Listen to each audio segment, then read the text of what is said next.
हमारी कहानी है जादुई टोकरी। पहले आप कहानी सुनेंगे और फिर दस ऊपर खेलेंगे। चलो शुरू करते हैं। चलो।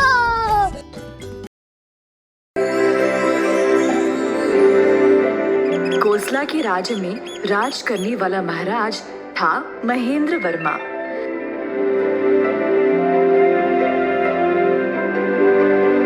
महाराज की एक बहुत ही सुंदर पत्नी थी शकुंतला। उनका साथ कई सालों तक होने के बावजूद उनको कोई संतान नहीं हुआ। दोनों ने इस वरदान के लिए कई पूजा पाठ किए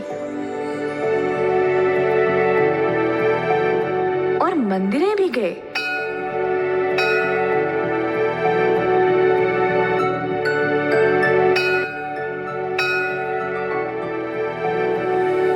कोई फायदा नहीं हुआ। अक्सर वे उदास रहते थे। हर शाम महारानी को आदत थी तालाब के पास अपनी सेविकाओं के साथ जाने का। वहां पर अचानक से महारानी ने एक सुंदर सी टोकरी को तैरते हुए देखा। वहां देखो, कितनी सुंदर टोकरी है, जाओ और उसे ले आओ। जी महारानी साहिबा, अभी ले आएंगे। जब सेविकाएं टोकरी के पास गए, उसके अंदर दो नन्हे लड़कों को देखकर हैरान रह गए।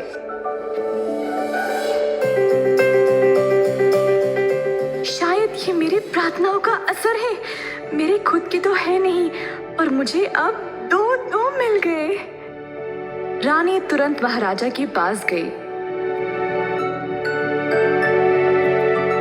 शकुंतला, क्या हो, अचानक से इतनी खुश लग रही हो? महारानी ने अपनी सेविकाओं को उस टोकरी को लाने के लिए कहा।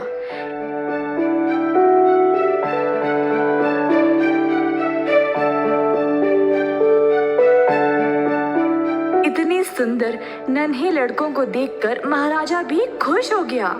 हमारे प्रार्थनाओं का फल हमें आखिरकार मिल ही गया। जी हाँ, हम इन दोनों को पाल पोस कर बड़ा करेंगे। महाराजा अपनी पत्नी को मुस्कुराती हुई देखकर खुश हो गया। दोनों ने उनको वेणु और रघु का नाम दिया। कई साल बीत गए और वेणु और रघु बड़े हो गए। दोनों लड़के जुड़वा थे और उनके आपस में भेदभाव करना मुश्किल था। दोनों बड़े काबिल जवान लड़के बन गए, जिन्होंने अपने माता पिता की मदद हर दशा में की। एक दिन महारानी को वो सुंदर टोकरी मिला, तो उसने सोचा कि वह इस टोकरी को संभाल कर रखेगी। टोकरी के ऊपर जमा हुए धूल को जब वह हटा रही थी, तो उसका हार टोकरी में गिर पड़ा और अचानक से वह दो हारों में बदल गया। मेरा हार दो हारों में कैसे बन गया? ये क्या जादू है? रानी ने अपना कंगन निकालकर टोकरी में डाला, तो कंगन भी दो में बदल गए। ये तो एक जादुई टोकरी है। मुझे महाराजा को तुरंत बताना पड़ेगा। महारानी ने तुरंत महाराजा को सारी घटना सुनाई।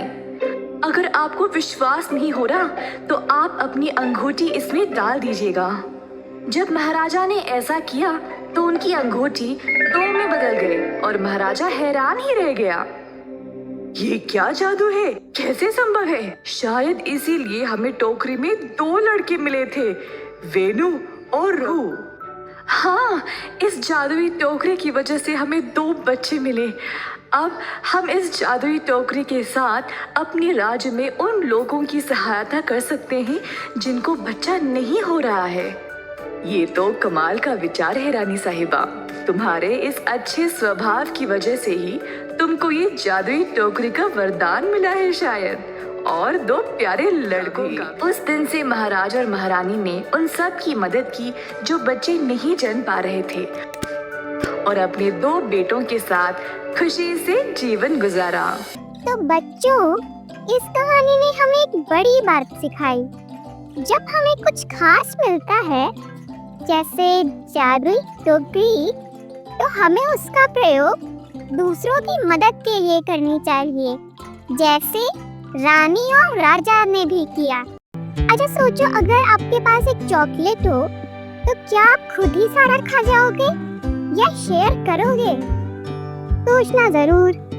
अब सीख तो मिल गई, पर क्या आपने कहानी ध्यान से सुनी थी?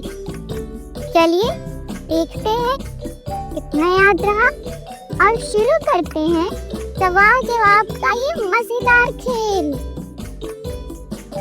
तो हमारा पहला सवाल है, रानी अपनी सेविकाओं के साथ कहाँ पर जाती थी?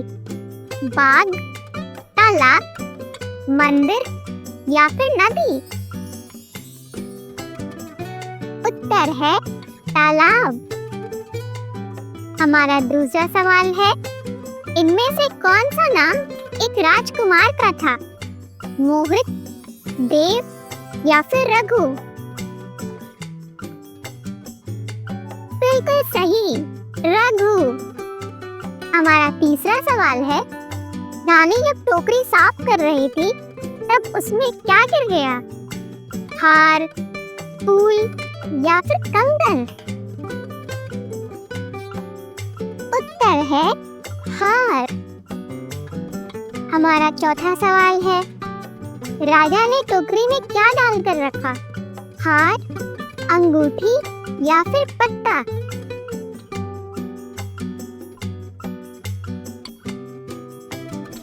उत्तर है अंगूठी। अब बताइए सही या गलत? राजा रानी ने बच्चा होने के लिए बहुत पूजा पाठ करवाया था। उत्तर है सही। अब ये बताइए, राजा और रानी ने जादुई टोकरी अपने पास रखी और किसी की मदद नहीं की। उत्तर है गलत। राजा और रानी ने जादुई टोकरी से बहुत सारे लोगों की मदद की। अब नीचे लिखे शब्दों के विलोम शब्द बताइए। राजा, सुंदर। राजा का विलोम है रानी और सुंदर का विलोम है बदसूरत। Thank you.